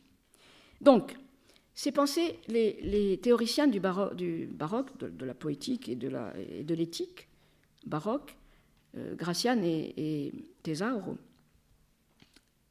s'appuient sur la rhétorique aristotélicienne pour expliquer ce que sont les métaphores ingénieuses que l'on appelle des concetti. Le traité de Tesauro est un traité de la métaphore.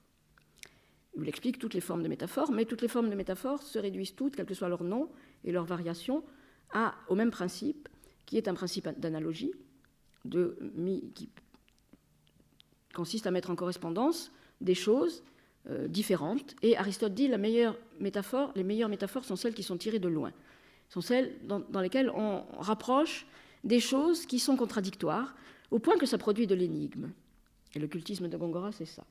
C'est approcher le plus possible de l'énigme en rapprochant des choses éloignées. Polyphème amoureux, c'est un oxymore. Et donc ces figures s'appellent, dans la rhétorique d'Aristote, des astéia en grec. Astéia. Astéia est exactement le même mot que urbs, urbanitas en latin. Astu, c'est la citadelle, la cité. Et les théoriciens baroques traduisent en latin ces astéia par antimème urbano, antimème urbain. Ce sont des antimèmes parce que ce sont des syllogismes incomplets qui témoignent d'une urbanité, c'est-à-dire d'un état de civilisation avancée. Parfait. Quand Polyphème chante, il utilise les mêmes antimèmes urbains, mais pour tromper, puisque son mode de séduction, c'est la flatterie, c'est l'autoglorification et c'est la menace. Marino dans le commentaire que fait Cérès, du chant de Polyphème, lui fait dire que son chant, sa plainte est une menace en même temps. Il se plaint et menace en même temps. Et c'est la menace qui l'emporte. Tandis que le chant de séduction de la lyrique amoureuse, lui, est silencieux. Et là, c'est Gongora. Gongora met en scène, d'une façon tout à fait extraordinaire, les amours de Assis et Galatée au centre de son poème, de son récit, donc, qui est encadré par le chant de Polyphème, discordant, et à la fin le meurtre d'Assis. Au milieu, il y a la rencontre d'Assis et de Galatée, qui est une rencontre amoureuse, un coup de foudre, mais qui est décrit absolument sans parole. Et c'est un jeu de séduction rhétorique, d'un mensonge rhétorique, le mensonge du silence rhétorique, dit Gongora, mais qui est un jeu entièrement urbanisé, et décrit comme courtois. Gongora utilise plusieurs fois l'adjectif courtois pour décrire l'attitude d'Assis envers Galatée et l'attitude de Galatée envers Assis. Or, c'est une attitude symétrique. Assis se promène sur le rivage et découvre Galatée endormie. Et donc, en fait, il la connaît déjà parce qu'il a préparé des cadeaux pour elle. Et il la trouve endormie, donc il la contemple. Habituellement, elle fuit. Elle le fuit aussi, déjà. Mais, parce qu'elle ne le connaît pas bien. Et donc, il la contemple, et puis Gongora dit qu'il respecte et il a une attitude courtoise envers son sommeil. Et il dépose à côté d'elle des offrandes, qui sont un fromage, les offrandes tout à fait pastorales, traditionnelles. Un fromage, et puis des végétaux, des fleurs. Et puis, il s'en va, et Galatée se réveille. Et Assis est allé un peu plus loin, il l'épie, il la surveille, il la voit se réveiller, se lever, et découvrir les cadeaux. Et Galatée se dit à elle-même, ces dons-là, c'est pas possible, ça ne peut pas être Polyphème. Ça ne peut pas être un satyre, parce qu'ils en auraient profité pour me violer pendant mon sommeil. Donc c'est un inconnu, et elle dit, voilà, c'est quelqu'un de courtois, conclut-elle. Et alors elle se met à le chercher, et elle le trouve. Et elle le trouve endormi. Mais Gongora dit, Assis feint de dormir, parce qu'il l'a épié. Et il feint de dormir, et il attend sa réaction. Et là, c'est parfaitement symétrique. Galatée se penche au-dessus d'Assis, elle le trouve très beau. Il est décrit par Gongora. Il est décrit avec tous les canons de la lyrique amoureuse, ses cheveux, ses yeux, endormis, enfin tout ça sont des étoiles éteintes, etc. Et puis elle le regarde et elle veut l'embrasser, mais elle ne le fait pas parce qu'elle respecte son sommeil. Et elle est courtoise envers son sommeil, dit Gongora, et envers le rhétorique silence qu'elle ne comprend pas. Elle est trompée, mais elle est trompée à la manière de la séduction amoureuse, c'est-à-dire elle est trompée pour l'harmonie. Et à ce moment-là, Assis se réveille, ils s'embrassent et ils s'unissent.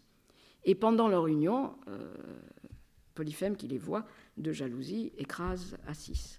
Cette rupture violente est la façon... Si c'était mis en musique, ce serait d'ailleurs extraordinaire, je crois que personne n'y a jamais pensé, mais mettre en musique la Fabula d'Assis. Ah oui, c'est exact, ça a été fait. Je ne sais plus par qui. Exact.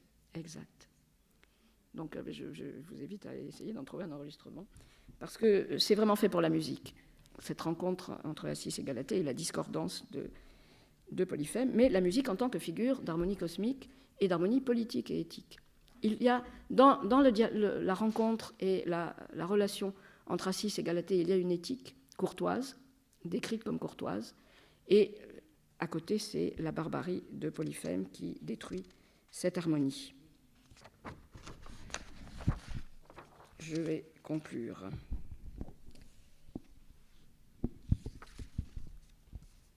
Je vais conclure en revenant à Thalie, la muse bucolique invoquée par Gongora, bucolique et pourtant culte.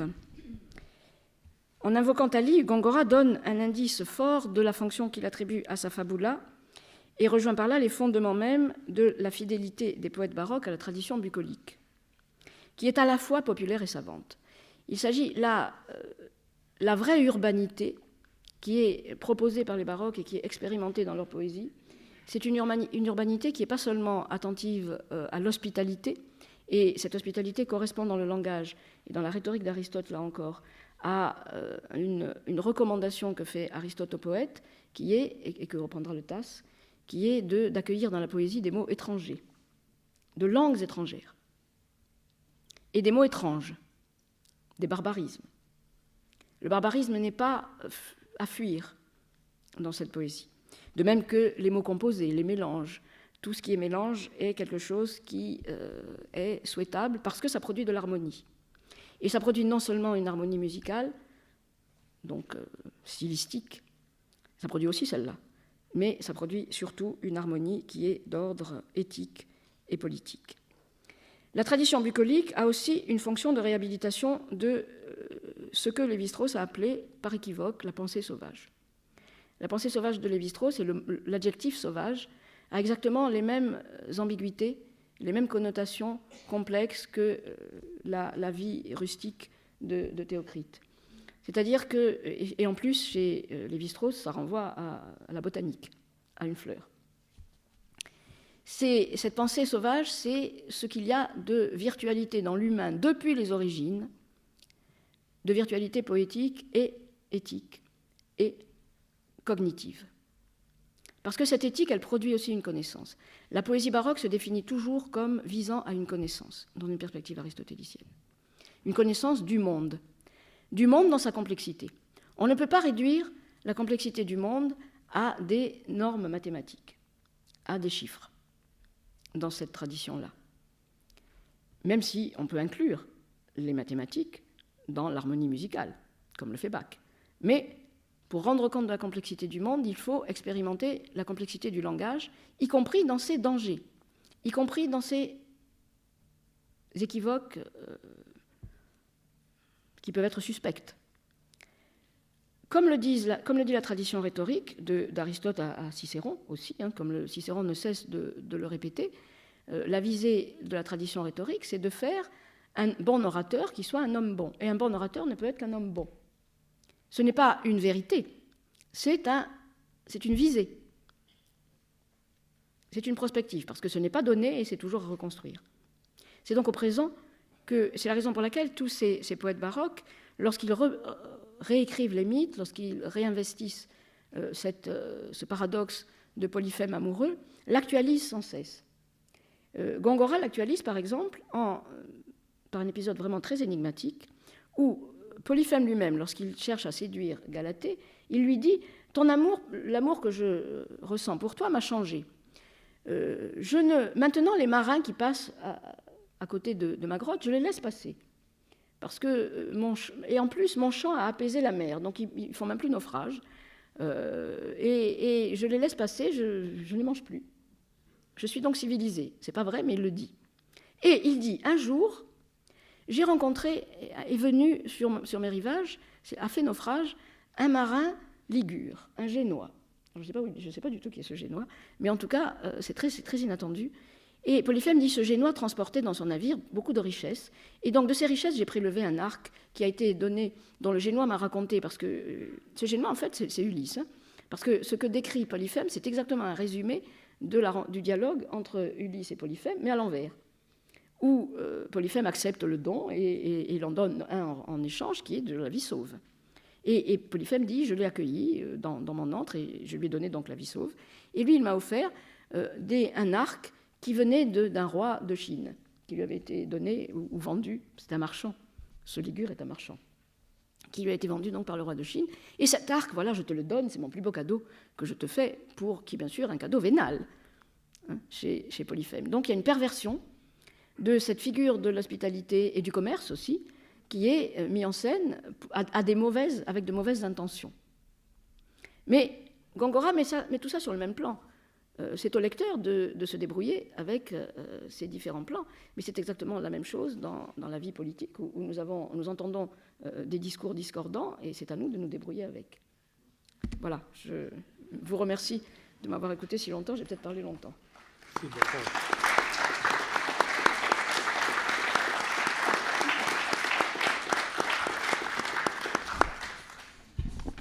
Je remercie vivement Françoise Graziani pour nous avoir conduit dans ce chemin si riche et si long dans la mémoire des lettres humaines de Homère à Théocrite, à Ovide, à Gongora, à Marino. C'est vraiment un mythe fondateur, comme vous l'avez vu, et aussi un mythe en même temps ambigu. Est-ce qu'il faut penser donc à cette vie archaïque comme à une vie sauvage ou bien comme à une vie où il y a les bases même de la civilisation? C'était le grand disons, choix qui nous est présenté, en même temps qu'une position qui était aussi la mienne hier, c'est-à-dire penser au baroque non pas comme une aventure esthétique seulement, mais surtout comme une aventure éthique. Et pour ouvrir la discussion, j'ai quelques points, j'en ai noté même 5, alors je ne vais pas évidemment exagérer, mais 5 points qui pourraient d'abord associer ce grand auteur Góngora à notre réflexion et aussi au cours. D'abord, je vais remarquer dans l'exemplier qui nous a été fourni le premier vers, strophe première, estas quebe dicto rimas sonoras. Eh bien, dans ce texte, il y a déjà le célèbre verset de Jean de la Croix, los rios sonorosos. C'est la même formule, rimas sonoras, rios sonorosos. Ceci pour souligner le fait que ce qui est spécifique dans la mystique espagnole dont nous allons parler dans 3 cours, c'est le fait que pour la première fois, et surtout chez Jean de la Croix, le vocabulaire mystique ne puise plus, ou pas essentiellement, aux traditions des mystiques du Moyen-Âge ou même au vocabulaire de la patristique, mais vraiment, comme Max Milner l'a souligné, vraiment à la poésie contemporaine. Donc il y a là un élément de nouveauté important que ce premier vers d'un texte célèbre de Góngora met en lumière. Et nous irons réfléchir là-dessus. Puisque j'ai évoqué le nom de Max Milner, deuxième petite remarque, mais juste pour lier cet exposé fondamental aux discours qui vont suivre dans mon cours, eh bien, c'est vrai que tu as évoqué quelque chose de fondamental. Quand nous parlons de baroque, nous ne parlons pas d'une réalité archéologique éloignée de nous, bizarre, etc.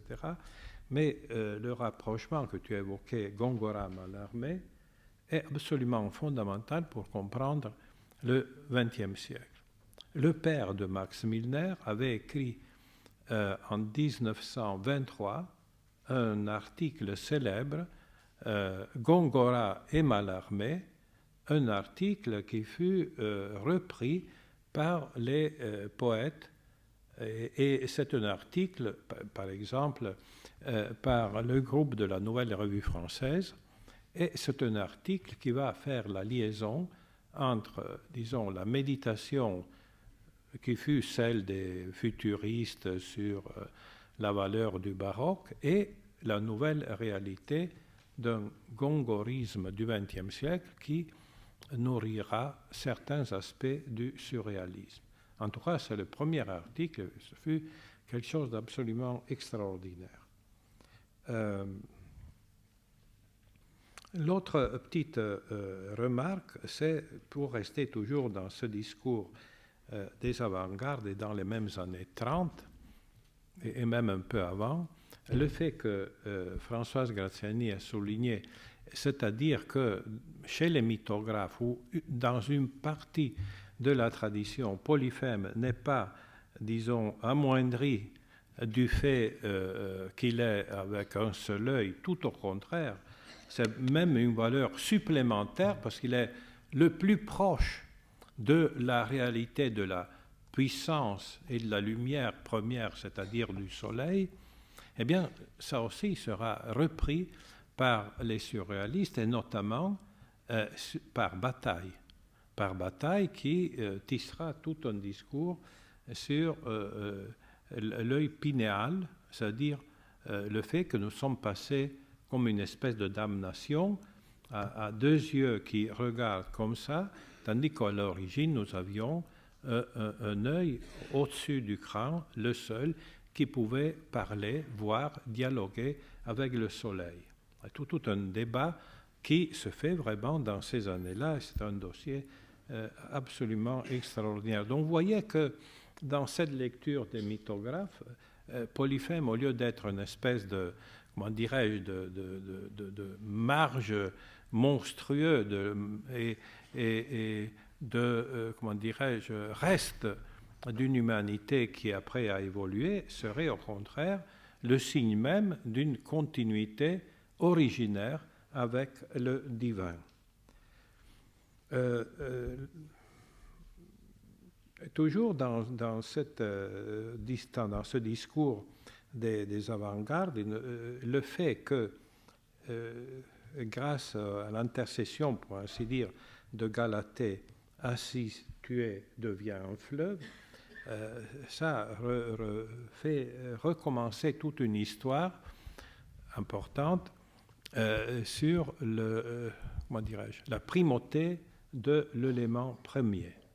Est-ce que c'est la terre qui forge après les corps? La Genèse dit la même chose.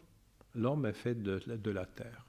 Mais il y a, on l'a bien vu aussi dans la tradition, dans les traditions orientales, il y a le fait que, et même dans la tradition chrétienne pour les plus hauts, les archanges surtout, il y a le fait qu'il y a certaines créatures de feu. Alors les privilégiés seraient plutôt ceux qui naissent du feu, qui ont leur essence dans le feu.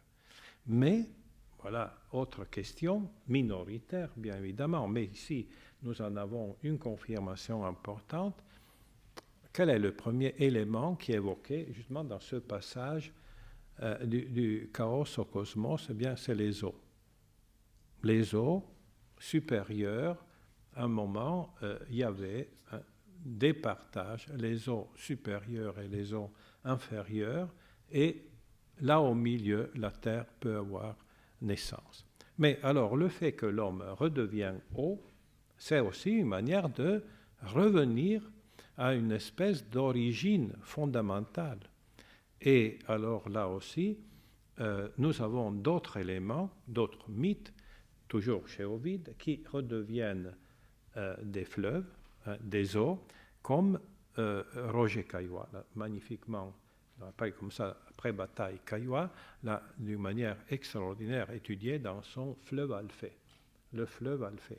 Là aussi, c'est un autre cas de quelqu'un qui redevient fleuve et il peut comme ça recommencer son histoire. Et dans le cas de Assis et Galatée, c'est une histoire d'amour où la plus parfaite unité, parce qu'il y aurait non seulement union, mais totale confusion, harmonie, parce que les eaux deviennent les mêmes, ce serait plutôt les eaux, comme tu l'as montré, même plus que le feu et évidemment infiniment plus que la terre.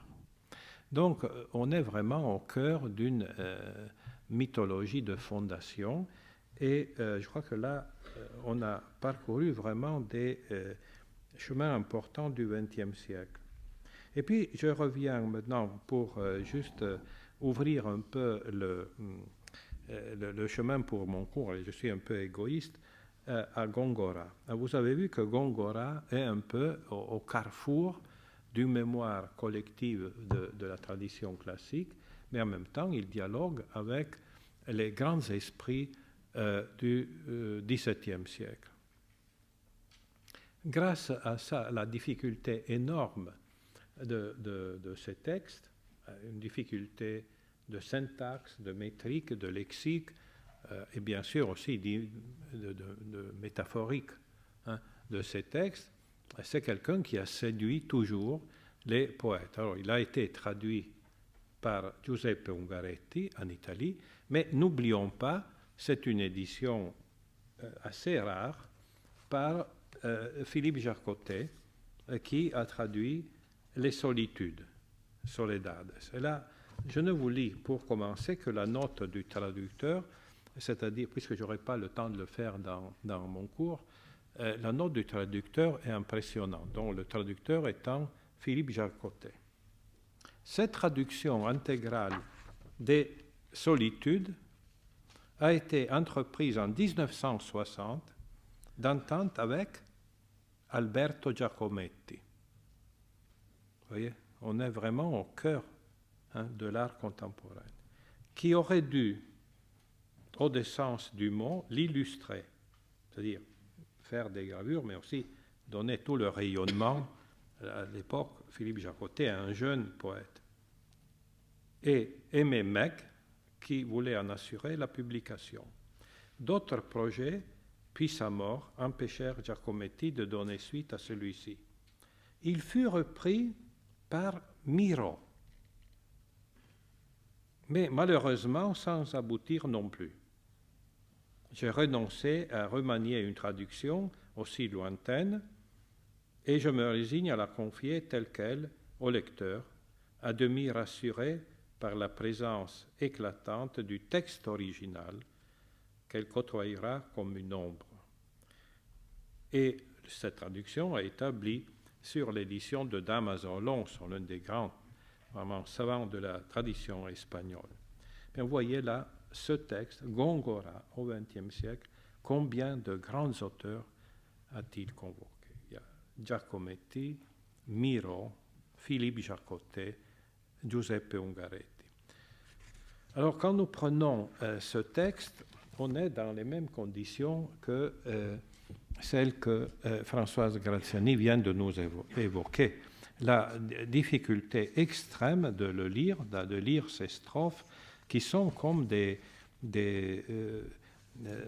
rêves symboliques. Et du reste, je me demande, comme Ungaretti avait commencé à traduire Góngora, si le sentiment du temps, il sentimento del tempo, qui est très mystérieux, qui a des images assez troublantes, dans la première partie surtout, n'est pas le fruit de cette expérience que le XXe siècle a faite de Góngora. Et pour revenir, après on ouvre vraiment la discussion à cette hypothèse finale d'une d'une union plus profonde dans les eaux, je vous lis ce passage qui est tiré de la strophe commençant au vers 926. Il y a 2 Soledades qui sont des poèmes énormes.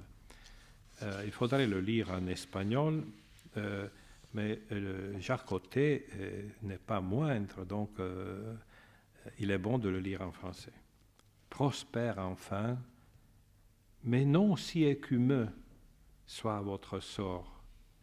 Non si écumeux, les écumes, les ondes, soit votre sort qu'alimente l'envie en ce village, plus de vipères qu'en la région des pleurs. Puis ce vers qui est traduit admirablement par Jacotet, entre opulence et dénouement, puissent les ans, provenant ces 2 mots, tisser à votre descendance une juste mesure. Et ici, je dirais que Jacotet va même au-delà de Góngora. Il dit entre opulence et dénouement. C'est presque, je dirais, un emblème pour le baroque. Et Góngora disait d'une manière un peu différente entre opulencias y necesidades. Et Jacotet, avec plus de force, me semble-t-il, traduit entre opulence et dénouement, puis les ans provenant ces 2 mots, tisser à votre descendance une juste mesure. Et puis, c'est extraordinaire, l'ensemble de poétique des ruines, mémoires classiques, etc., que les villes s'illustrent d'obélisques, plus exposés aux feux de Jupiter, leur cime encore qu'aux rayons de Phébus, mais à la hutte du berger pardonne le ciel foudroyant la forêt. Alors, comme vous le voyez, on ne sait plus où est le sujet, où est le complément. C'est quelque chose de vertigineux. Du reste, Ungaretti écrira plus tard un poème sur des forêts au fond des mers. Enfin, on est là vraiment dans un imaginaire qui ne cesse de produire ses fruits dans les siècles qui vont suivre. Donc, voilà, c'est un petit détail. Je ne sais pas si j'aurai le temps de vous lire les Soledades. Certes, si vous arrivez à trouver la traduction de Philippe Jacottet est vertigineuse et tout à fait digne de son auteur. Mais c'était juste pour abonder dans le sens de cette présence vraiment de Góngora et du baroque dans la culture contemporaine. Alors maintenant, j'ouvre un débat. Il y a plusieurs spécialistes et donc présents. Donc vous avez la parole. Nous avons encore à peu près un quart d'heure. En même temps pour des précisions, parce qu'on a parcouru un long chemin de Homère à nos jours, et aussi pour des questions qui toucheraient à l'interprétation de ce célèbre Polyphème. N'oublions pas, et c'est le dernier détail, que la Renaissance, toute la Renaissance a toujours médité ce problème des cyclopes. Il suffirait de penser à Palazzo Te à Mantoue, où il y a la chute des cyclopes, et c'est vraiment un manifeste assez extraordinaire, qui a du reste eu toute une réflexion poétique après, quand les théoriciens parlent de comment représenter le corps, ils sont obligés de penser aux mesures qui sont un peu démesurées de cette salle qui vous accueille quand vous allez au Palazzo Te, qui vous accueille en même temps vous trouble encore maintenant. Donc c'est vraiment au cœur de la réflexion de la Renaissance. Mesures et démesures sont là toujours. Il ne faut pas rester seulement à l'emblème de l'homme comme ça, vitruvien, au centre de l'univers, etc., etc. Bien, alors, je laisse la parole à ceux qui veulent la prendre et je remercie du reste aussi Colette Nativelle qui va nous parler dans 15 jours, qui est là, et je la remercie. Et donc, la discussion est ouverte.